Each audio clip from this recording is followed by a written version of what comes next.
L'ITPI, ou Information Technology Process Institute, est un organisme de recherche indépendant qui a rencontré des centaines d'organisations informatiques au début des années 2000, afin de déterminer quels étaient les principaux facteurs de différenciation entre les organisations IT les plus performantes et les autres. En 2005, ils ont publié une méthodologie pratique, étape par étape, en 4 phases, pour une mise en œuvre réussie du change management. Dans cet épisode, on va détailler la 3e phase. Au cours de la phase 2, on a fait l'inventaire de tous les services IT et des systèmes qui leur sont associés. On a identifié les systèmes fragiles, ayant un faible taux de réussite des changes et un MTTR élevé. On les a ensuite recouverts de post-it avec écrit en gros « Ne pas toucher ». Dans cette nouvelle phase, on va créer une librairie de builds reproductibles, en se focalisant d'abord sur les systèmes les plus fragiles. Dans cette optique, il faut qu'on définisse des mécanismes de construction, qu'on crée des images systèmes et qu'on mette en place une documentation. On obtiendra ainsi un processus reproductible pour construire les systèmes à partir de machines bare metal. En rendant les infrastructures plus faciles à reconstruire qu'à réparer, on va créer l'équivalent de fusibles pour le data center. Quand les fusibles de production ne fonctionneront plus correctement, on ne les réparera pas, on les remplacera. Le succès de cette phase dépend de notre capacité à contrôler les changes faits en production, afin d'éviter que les nouveaux fusibles n'aient un comportement différent de ceux qu'ils remplacent. Cette technique est appliquée par toutes les organisations IT performantes et se traduit par des ratios serveurs par administrateur élevés et une faible quantité de travail non planifié. Voici quelques exemples de problèmes qu'on va traiter dans cette phase. On a certaines infrastructures critiques de production qui sont un peu comme des œuvres d'art. On ne sait pas les remplacer, même en situation de catastrophe. Le simple fait de devoir les éteindre est flippant. Dans l'équipe, personne ne sait si ces systèmes survivront à un reboot. On est incapable de décider où affecter les ressources de release engineering. Sur quel build faut-il les faire travailler? Pire encore, la prod est une cible mouvante. Bien que l'équipe de release engineering essaie de rester alignée avec l'environnement de production, elle y parvient rarement à cause des patchs et des modifications faites en prod. La dérive des configs en production saborde les efforts faits en pré-prod. Après qu'ils aient été mis en production, la configuration des systèmes change. La grande diversité des configs systèmes fait exploser le niveau de compétences nécessaire pour résoudre les problèmes et nécessite du coup des admin systèmes très expérimentés. Les développeurs font régulièrement des corrections sur l'infrastructure de production, au lieu de fournir des outils aux équipes d'exploitation. Ils balancent tout ça aux opérations, qui n'ont pas beaucoup de possibilités de contrôle ou de rejet. Ces correctifs ne sont pas bien packagés, et les équipes de prod passent des heures à les intégrer. Les opérations provoquent parfois des pannes en appliquant des patchs de sécurité. De plus, ces patchs ne sont jamais déployés dans les nouveaux builds, et il faut les installer de nouveau à chaque nouvelle release. Les équipes de production maintiennent aussi des applications et des systèmes un peu exotiques. Ils doivent gérer toutes sortes de versions différentes pour une même application. Il n'y a pas de standardisation. Dans cette phase, notre objectif est de prendre le personnel le plus expérimenté des opérations informatiques et de le faire passer d'un rôle réactif de lutte contre les incidents à une fonction proactive de release management, où ils travailleront à l'intégration des nouvelles versions logicielles qui seront déployées en production. De cette manière, ils agiront au début du cycle de vie des opérations IT, là où les coûts de traitement des défauts sont les plus faibles. Le rôle principal de l'équipe de release management est de mettre en place les mécanismes permettant de déployer de bonnes configurations en production. Dans cette phase, leur première tâche est de créer des builds reproductibles pour les systèmes les plus critiques et les plus fragiles, identifiés pendant la phase de catch and release.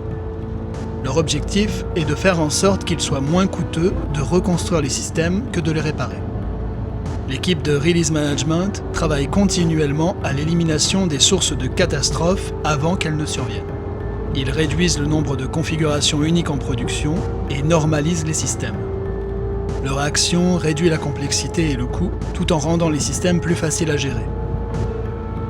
Il y a de nombreux avantages à reconstruire plutôt qu'à réparer. La reconstruction des systèmes est un processus automatisé et prend un temps prédictible.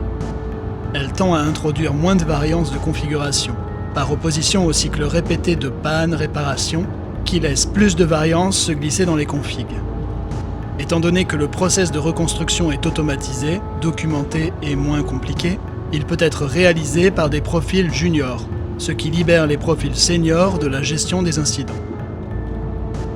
Comme le staff expérimenté sera libéré de la gestion des incidents, il pourra continuer à travailler sur de nouveaux projets de build, ce qui permettra de régler d'autres problèmes systémiques. En faisant passer les profils plus expérimentés dans le process de release engineering, on aide le personnel moins expérimenté à devenir plus autonome dans la maintenance de l'infrastructure de production. En répartissant le personnel de cette manière, l'organisation IT utilise plus efficacement ses ressources humaines. Maintenant qu'on a formé une équipe de release management, on va la faire travailler sur la liste prioritaire des systèmes fragiles, qu'il faut remplacer par des systèmes stables, pouvant être reconstruits à la volée par des équipiers moins expérimentés. Les Golden Builds sont le résultat de ce travail de création de builds reproductibles. Ils sont considérés comme Golden parce qu'ils sont passés par les process de planning, de test et d'approbation avant qu'on les mette en production. Les builds doivent être mis à jour lorsque de nouveaux correctifs sont intégrés et que de nouvelles applications sont ajoutées. Les Golden Builds sont stockés dans la DSL, ou Definitive Software Library. Considérez la DSL comme le coffre-fort où se trouve l'ensemble des ressources logicielles nécessaires. Le contenu de la DSL est utilisé pour construire et reconstruire les systèmes de production. Il inclut par exemple les installateurs logiciels, les images systèmes, les clés de licence, les patchs, etc. La DSL est le dépôt sécurisé et faisant autorité pour tous les logiciels ayant été passés en revue et approuvés pour un usage en production. On va faire en sorte que l'équipe de Release Management ne se charge pas du déploiement des systèmes en production. Dans le cadre de leur projet, ils créent des builds qui sont stockés dans la DSL. Ces builds sont ensuite utilisés par l'équipe d'exploitation pour les déploiements en production. On va s'assurer que la DSL reste sous contrôle. Pour commencer, on va définir un processus d'approbation pour les ajouts dans la DSL. Désigner un responsable de la maintenance de la DSL, qui sera chargé d'autoriser l'ajout de nouveaux programmes et de nouveaux packages. Créer un processus d'approbation pour ajouter de nouveaux éléments dans la DSL. Il faut que les ajouts soient approuvés par l'équipe de Release Management et par les opérations. De plus, il faut que les builds potentiels passent des tests avant d'être introduits dans la DSL. Établissez un espace de stockage sécurisé pour la DSL. Un contrôle d'accès approprié doit être mis en place. Tout logiciel accepté dans la DSL, qu'il s'agisse d'applications du commerce ou développées en interne, doit être soumis à un contrôle de révision. Auditez la DSL afin de vérifier qu'elle ne contient que des éléments autorisés. À partir de là, on va pouvoir commencer à mettre des builds reproductibles dans la DSL. Dans un premier temps, placez toutes les applications actuellement utilisées dans la DSL, dans le cadre d'un programme d'amnistie spécial. Comme on ne dispose pas encore de builds reproductibles pour ces applications, marquez-les comme bénéficiant d'une amnistie pour une période déterminée, 1 an par exemple. Pour chaque application du programme d'amnistie, créez un package de builds reproductibles, en utilisant les builds qui ont été définis précédemment. Passez en revue la DSL de manière périodique, afin d'éliminer les packages qui ne sont plus utiles, maintenables ou rentables à conserver. Par exemple, après avoir examiné les exigences, on pourrait constater qu'au lieu de 5 packages de base de données, on pourrait ne travailler qu'avec 3. Souvent, le manque de clarté des rôles des équipes de release management et de production engendre une situation où elles finissent par saboter le travail l'une de l'autre, au lieu de travailler ensemble à l'accomplissement de leurs objectifs communs. Pour éviter ça, créez des responsabilités organisationnelles claires et des objectifs communs aux deux équipes, et établissez l'interface et les relations de travail entre elles. Le principal outil pour y parvenir est le processus d'acceptation, par lequel l'équipe de production décide d'accepter ou non ce que l'équipe de release management a produit. Pour définir le contrat d'acceptation, demandez aux personnes les plus haut placées des équipes de production et de release management de définir de quelle manière les builds de pré-prod doivent être déployés dans la production. Les questions essentielles sont les suivantes. Qui conçoit et spécifie les exigences en matière d'environnement de production? À quel moment les opérations interviennent-elles? Comment se fait le passage de relais entre l'équipe de release management et celle de production? Les ingénieurs de release management auront-ils accès au système de production? Est-ce que tous les plans de déploiement sont bien assortis d'un plan de rollback valide avant d'être acceptés pour un déploiement en production? Les ingénieurs de release management s'occupent de la conception des builds. Les équipes d'exploitation doivent accepter puis utiliser ces builds pour provisionner l'infrastructure de production. La mise en place d'un système de production comprend les étapes suivantes. L'équipe de release management doit d'abord avoir mis dans la DSL tous les outils nécessaires au build, les médias logiciels et la documentation. L'équipe de production récupère ensuite les builds dans la DSL, qui seront utilisés pour construire et déployer le système de production. Les opérations soumettent une demande de change au CAB pour obtenir une approbation formelle et pour fixer un calendrier de déploiement. Une fois que le déploiement est approuvé et programmé, il est mis en production. Malgré l'urgence attachée à l'application des patchs, leur déploiement fait partie intégrante du process de release management. Efforcez-vous d'appliquer et de tester les patchs sur les systèmes de pré-prod avant de modifier la production. La création de builds reproductibles pour les systèmes de test permet de créer des systèmes à la volée pour tester de nouvelles configurations, tout en garantissant l'existence d'une copie propre du système de pré-production qui soit 100% synchrone avec celui de production. En raison de la complexité des systèmes, déployer des patchs en production peut potentiellement générer des erreurs, tant immédiates que latentes. Les erreurs latentes peuvent s'accumuler, accentuer la variance des configurations, créer des erreurs système, voire même compromettre la sécurité. En déplaçant l'application des patchs vers l'environnement de test de pré-production et en l'intégrant dans le processus de release management, vous avez plus de chances de repérer d'éventuelles erreurs grâce à un meilleur contrôle et à de meilleurs tests.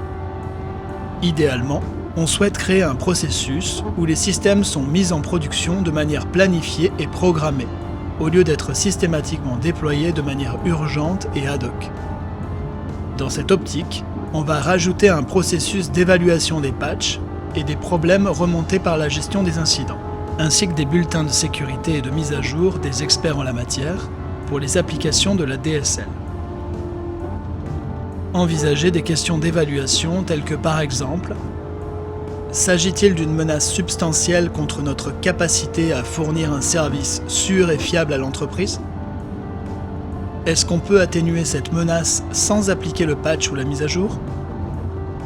A-t-on la capacité de tester l'impact de la mise à jour afin de pouvoir prédire le résultat sur les systèmes de prod? Quand aura lieu le prochain cycle de déploiement? Est-ce qu'on peut combiner cette mise à jour avec d'autres mises à jour déjà testées?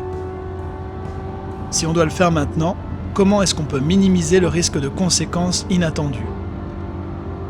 Si on ne peut pas réduire le risque d'exposition par des tests, et qu'on ne peut pas associer ce patch à une nouvelle release, est-ce qu'on peut au moins obtenir des parties prenantes et du management qu'ils acceptent le risque?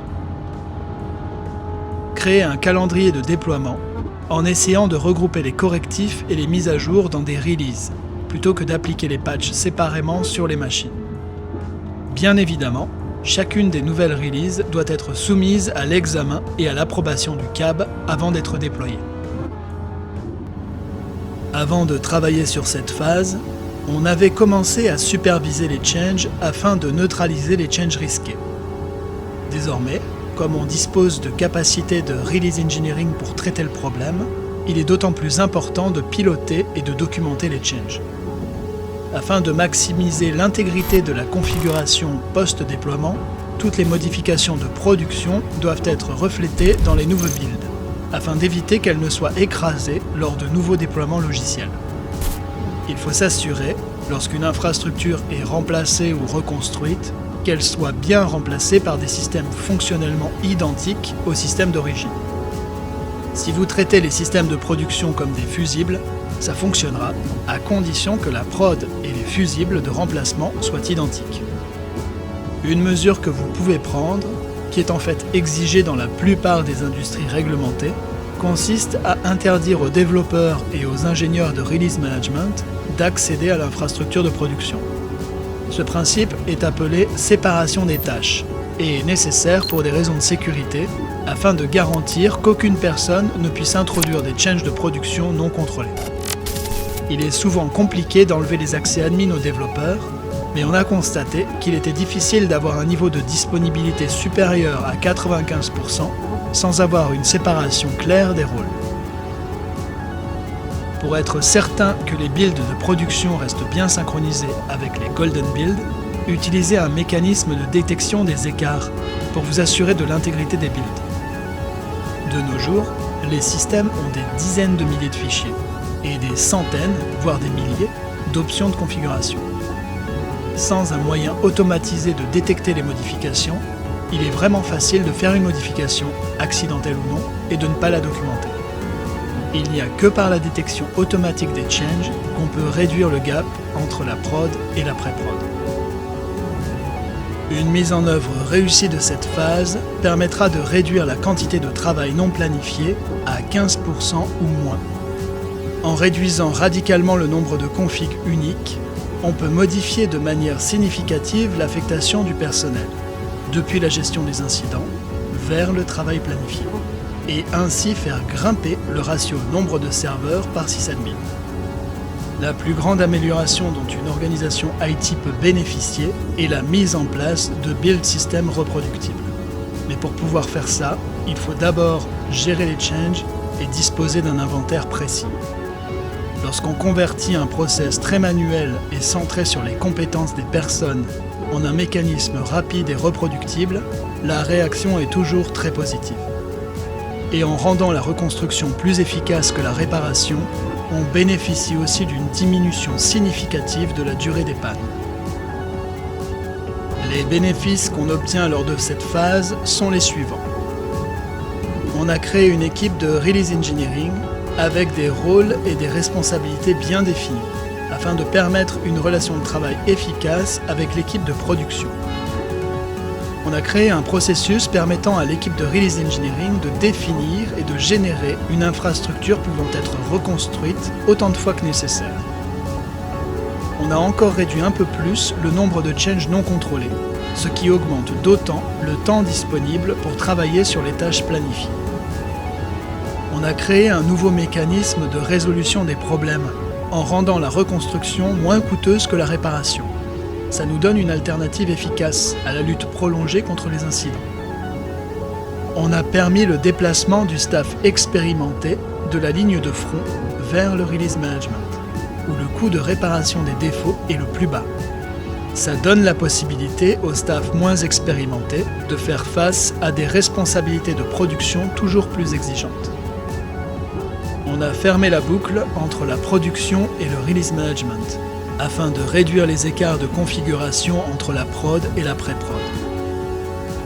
On a initié la diminution du nombre de configurations uniques en déploiement, ce qui permet d'améliorer la maîtrise des configs en production et d'augmenter ainsi le ratio serveur par sysadmin. On a intégré le déploiement des patchs dans le process de release management, où ils peuvent être testés et déployés sans risque.